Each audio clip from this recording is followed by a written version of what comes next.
What up, YouTube? I am back again. Apparently, I'm a big fan of taking a hiatus from this vlog quite regularly. I've been really busy the past month or so. We do have baby number 2 on the way, due in 2 weeks. Correction, baby number 2 is here. That's right, I recorded that about a week ago. In the process of editing it, you know, as usual, life has a way to throw some unexpected curveballs. Charlie's brother Benjamin was born July 26th at 8 p.m. Quite an interesting story. My plan is to get to that kind of chronologically, but obviously what I recorded about a week ago is no longer quite valid, so I wanted to put in this little snippet to let you know that Benjamin Arthur is here. He has arrived. And, you know, like I said, life gets in the way sometimes. I'm actually currently at a laundromat, 6 in the morning, doing some laundry because we ran out of clothes for the baby, needed it cleaned, and you gotta do what you gotta do. So, here we are, parked out the laundromat, gotta get some breakfast, some stuff for Charlie's lunch. Got a lot going on. But let's get back to the video, which I said I recorded about a week ago, which then gets back to some play from earlier. I've been playing a little bit on PPP Poker. I'm going to get into that as well. But just wanted to update. Baby's here. We'll get all to that in due time. Back to it. And we've just been really busy reorganizing, decluttering, fixing up our apartment in preparation for life with 2 children. Also, just been really busy with Charlie as well. You know, being a dad and trying to squeeze in time for the vlog as well can be difficult. So we find ourselves at present day, and I've realized, you know, I really want to get back into vlogging because originally I had the intent before Charlie was born to create a blog, kind of going over what it's like being a poker player and a dad at the same time. Never got around to it, didn't have the I guess the interest or the know-how to create a blog. About a year after that, I realized that I can start vlogging the whole experience. And looking back, I really wish I had started earlier with Charlie. I think it'd be wonderful to have documented all those, just those first moments, you know, the first walk, just all of that stuff that would have been exciting for the vlog. And so I've decided before, you know, baby number 2 arrives to get back into it and document all of those things, as well as, you know, obviously poker, which this channel kind of centers around. I have a couple of other things in the pipeline as well, so pretty exciting times. So in this episode, we will go back a couple of months to bring us exactly where the last episode left off, which was my birthday. Went out to dinner with my wife and had a nice session that day as well. So we're going to get into that. And as I mentioned, a trip to Los Angeles as well as Las Vegas to play a WSOP event. And then we'll kind of try to catch up to present day, hopefully before the arrival of the second child. Anyway, I wanted to appreciate all of you who did reach out, let me know that you missed the vlog and that you really enjoyed it. As a content creator, it's wonderful hearing that because that's the thing that motivates me to keep putting out new videos. So thanks for tuning in and let's get to it. Charlie, whose birthday is it today? Daddy's. It's Daddy's birthday? Yes. Happy birthday. Daddy. Thank you. It's a dreary Friday evening here in the Bay Area. But it is my birthday, so there is cause for celebration. Heading shortly to meet up with my wife for dinner, but we do have a bunch of hands from today that I thought were pretty fun and interesting, so let's get into those before we head out. Alright, in this first hand of note, there is a limp for $5. I make it $25. The player that limps is a player who's pretty loose, likes to play hands, at least in my opinion. And now the player to my immediate left goes in a tank and calls 25. It feels like he could have a pretty big hand here, but I'm not really sure. The big blind calls, and she calls as well. What we're going to do in this hand is play a little bit of a guessing game, see what you would have done in somebody else's shoes. The flop comes Jack 9-4, goes check, check, I check, and the player behind me now bets 75 into 100. They both fold. I call. Turn is the deuce of clubs. And I check again. Now the player behind, who has king jack offsuit, bets 120. I go to the tank and I make it 425. The player behind is playing, I think, about 540 more. So if he were to jam, it'd be like $200 more to me, $220 more to me. while he's tanking, I look to him and I say, "What do you got?" And he's like, "Well, what do you got?" At this point, I pick up one of my cards and look at it, and he can see that I'm looking at a 9. So my question to you is, what do you do here with King Jack? What are your thoughts, first of all, here when you get check raised with King Jack? Are you betting this turn with King Jack? If you do bet and get check raised, are you happy to get it in? More importantly, once I now show you a 9, what do you think my most likely hands are here? It is an offsuit 9. It's a 9 of spades. The turn is the deuce of clubs, so now there's 2 clubs.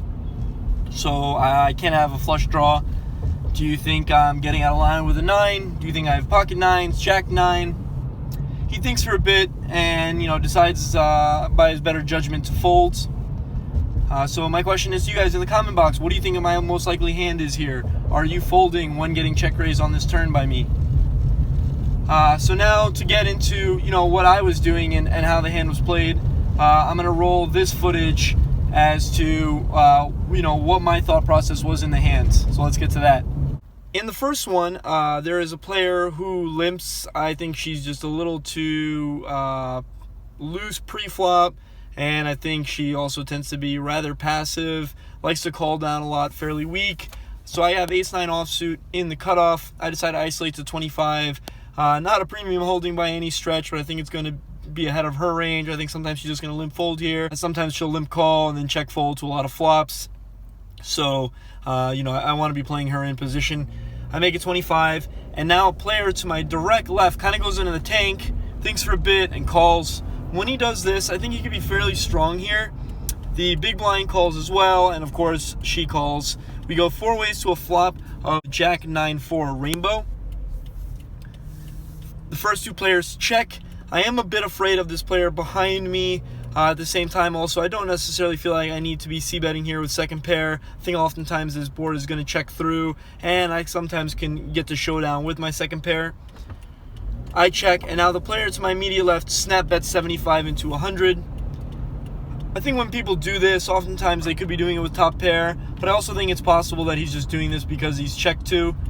The other 2 players fold. I'm not going to just be check folding here when I flop second pair. There are some draws. I call, and we now go heads up to a turn, which is the deuce of clubs, bringing 2 clubs. I have the ace of clubs, blocking any possible like backdoor club draws. Let's say if he has ace queen of clubs, ace king of clubs, things of that nature that are just betting because check 2.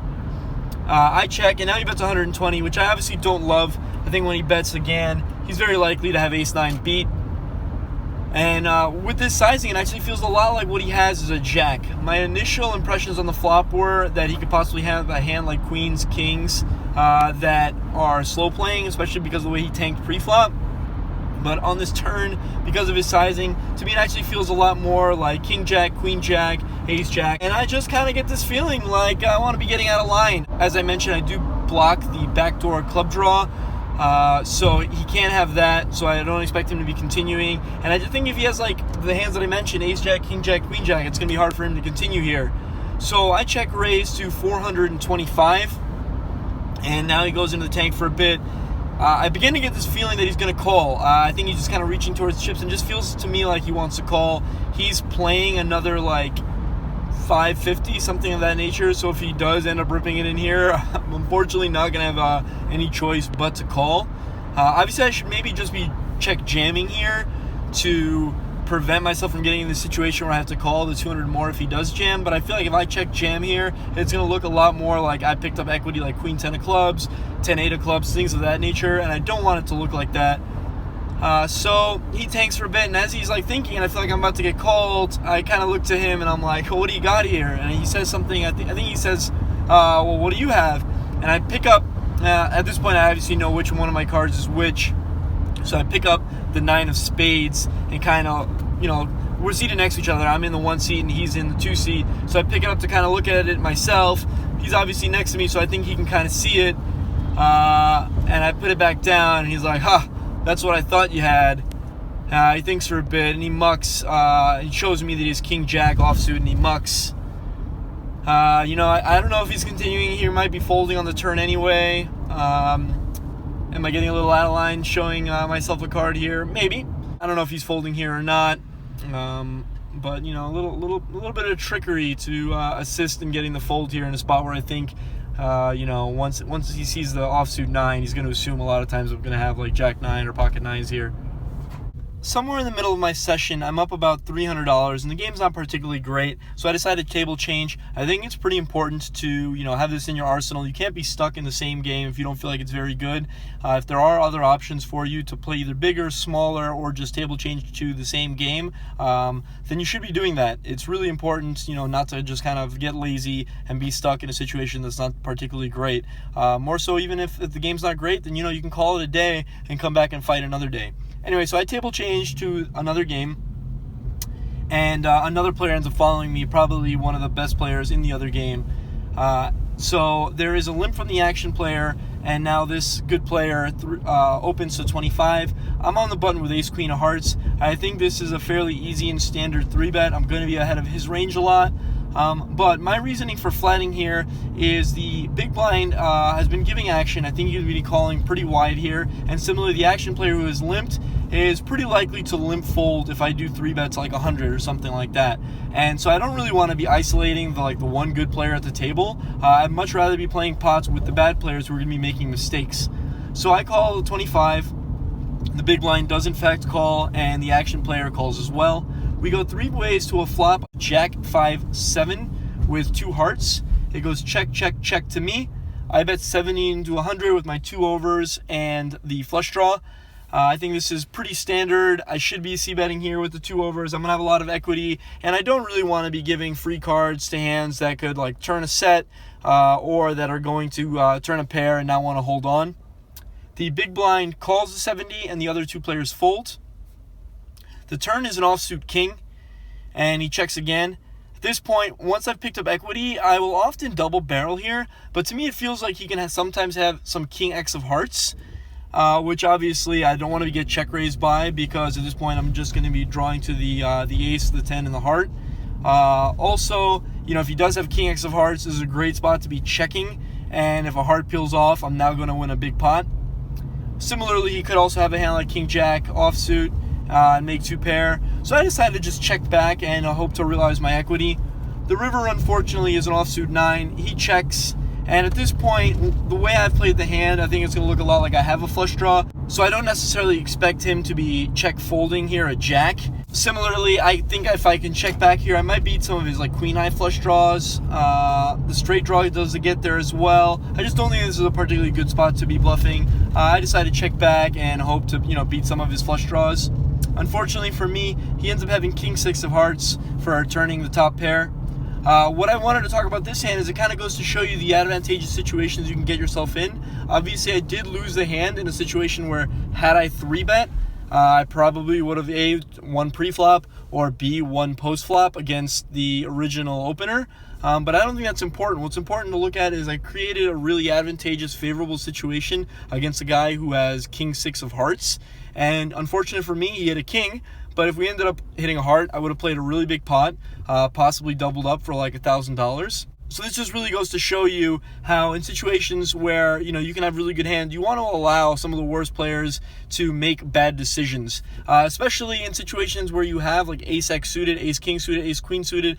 These are more of a reason to be flatting, because you're going to flush somebody a fair percentage of the time. And that's where you're going to make all of your money. If I have ace queen offsuit here, I obviously like 3-betting a lot more, because the offsuit varieties just aren't going to play as well post flop. The best hand I'm going to make is like a 1-pair type holding, and in that situation it can be oftentimes hard to play. So I think the lesson here is try to play some hands tricky. You do want to play against the worst players. You don't necessarily want to be 3-betting the better players at the table just because you think you happen to have them beat. You want to create the advantageous situations. In this next hand, I have king queen of diamonds in the big blind, and there is an under the gun +1 open to 20. He gets 3 callers. I'm obviously not folding for 15 more, but I think this hand just plays much better as a 3-bet pre-flop. I'm oftentimes going to get into a situation where I'm going to flop like 1 pair in a multi-way pot out of position on some draw-heavy boards where it's going to be hard to navigate. I think this hand plays much better heads up. Also, I've found myself in a couple of situations lately with king-queen where I'm flopping like 2-pair, top 2-pair, or some hands in which case I'm actually beaten. So I just want to kind of narrow the field and play this hand out of position against hopefully heads up. Also, because I have the king and the queen, I'm going to block a lot of the value combinations like ace, king, pocket kings, pocket queens. So I'm fine with this play. I make it 120. The original opener folds, and now a player who's, I guess, had a really bad day, been losing a lot, calls 100 more. I think he's going to be doing this fairly wide. He leaves himself with about 320, 330, something of that nature, and everybody else folds. We go heads up to a flop of 9-9-5 with 2 hearts and a diamond, so I flop 2 overs and a backdoor flush draw. This is just a flop that I'm not going to be check folding on. Because of his stack size, I don't want to bet like half pot or smaller, because this is oftentimes what I would be doing with like my pocket aces and pocket kings, obviously, hoping to get jammed on by pocket pairs. But in this case, I don't want that to happen, obviously, because of I think oftentimes the king and the queen are going to be live, as well as the backdoor heart draw. I'm looking to hopefully get him to exploitatively fold some of his pocket pairs, like 6s, 7s. So I bet 220. Kind of letting him know that if he's going to be jamming here, I'm obviously not folding. That doesn't mean that he's necessarily going to be folding the pocket pairs. I think oftentimes he could have just hands here like 10 jack suited, queen jack suited, things of that nature, because like I said, he's been losing a lot, so he can definitely be making a loose call here. He does fold pretty quickly, and it's possible that king high was the best hand, as I said, because I think he could be calling here pretty light. That brings us to our second to last hand. I've been raising a fair amount. I now have king, queen of spades in the small blind with 2 late position limpers. I make it 35. The big blind kind of snap calls. He had made a joke earlier how he said how he called quickly. This time again he says snap call. The other 2 players call as well. We go 4 ways to a flop of 9, 5, 6 all spades. So I flopped in second nuts. I bet 75. I think these are situations where you obviously want to be betting. If you flush over flush somebody, you can get the money in. You don't want to be giving free cards to the most likely hand, which is the ace of spades. So I bet 75. The big blind calls and the other 2 players fold. The turn is a 9, pairing top pair. Obviously, I don't love it, but at the same time, I don't think he's necessarily going to have sets here very often. I check, and he pretty quickly bets 100, leaving himself with 300. At this point, given the pot size, I don't think there's much else I could be doing but check jamming. Hopefully he's going to have a flush and call off. Maybe sometimes he'll have a 9. So I jam. Similarly, it's to protect in case he has like the ace of spades, which I think he could possibly have. So I jam for like 300 more. I think he's got like 300 to 330 more. He goes into a tank for a really long time and eventually folds. It's possible that he had some outs. Maybe he had the ace of spades. I would expect if he had the ace of spades, maybe he would call. But given that the board is paired, maybe he thinks sometimes I could have a boat. So I'm not entirely sure, but we did win that one. And after that hand, I think that brought me back to winning, again, about $400. This now brings us to our final hand of the night. There are a couple of limpers. I once again make it 45. I think I've raised like 3 or 4 hands in a row, so it looks like I'm being fairly aggressive. The big blind, who is the aforementioned player that called the 120 pre-flop, now jams for like $330, something like that. Folds back to me. Though I think he's tilting and has been losing a lot for the day, I don't necessarily think he's going to be doing this like super wide. I think his most likely hands are going to be like ace king, ace queen, obviously queens plus. Sometimes some pocket pairs like 10s and 9s, but I don't think he's like necessarily doing this like 5, 6 suited or anything like that. So I think most of the time I'm going to be finding myself in his flip situation, so I don't entirely love it. I have pocket jacks. I decide, though, that he's just way too likely to be doing this with ace king, ace queen, and I'm not shying away from the flip. I decide to call the like $301 more. The board ends up running like 10 high. The river is then a 10 pairing the board. He shows pocket 9s. He's been slow rolling the hell out of me for like the past week or so. He's the player who previously had the 5 deuce and had gotten in against me and held on with bottom pair. And when I told him ace high, it took a while to finally show bottom pair. I'm not sure if he was intentionally trying to slow roll me then, because I think it's quite likely that he was doing it, making sure that my ace high was ace high, even though I announced it and showed it, because he obviously doesn't want to necessarily show me incorrectly that he has bottom pair and got it in. But then again today, we played a hand where I had an ace on an ace high board. I bet he called. It was like ace queen high. I bet he called. The turn went check. The river is a jack, and I think a lot of times here he's going to have the gut shots like king 10.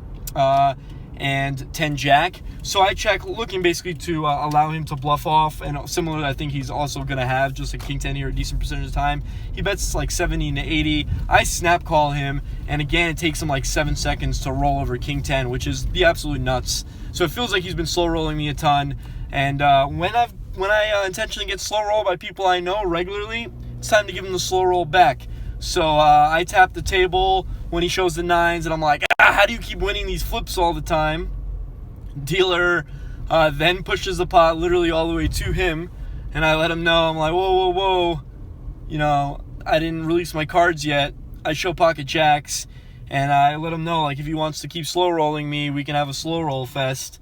To which he then lets me know that he has not been intentionally slow rolling me, which I don't believe, because after the king 10 hands where he slow rolled me with the nuts, I told him, hey man, why do you keep slow rolling me? And his response was, that's what I'm here for. So, you know, when someone slow rolls me a couple times and then says, that's what I'm here for, you know, you're going to get a little bit of just desserts. Maybe it's not the best etiquette, but, you know, it's not some random guy that I don't see. It's a player I play with quite frequently. And I don't think it's cool to be doing these things, so I'm going to let him know, you know, like if he wants to be needling me or whatever, show him a little bit of his just desserts and let him know it's, you know, it's not fun to be slow rolled. So after that, he's like, well, now I'm going to intentionally slow roll you. I'm like, all right, well, if you're going to tell me you're going to be intentionally slow rolling me, I'm obviously going to be expecting it a lot. Anyway, a little bit of drama to end the evening. That capped off the session. Ended up winning about, I think, a little under 600. Nice little birthday run out for the week. Like I mentioned, we're going to be meeting up with my wife, going to dinner. I don't know where we're going. It's going to be a surprise, so I'm excited for that. Thanks for checking out the channel. Have a good night, guys. Charlie, whose birthday is it? Daddy! Whose? Daddy! Daddy's birthday? Yeah. Yay! Your nose is runny.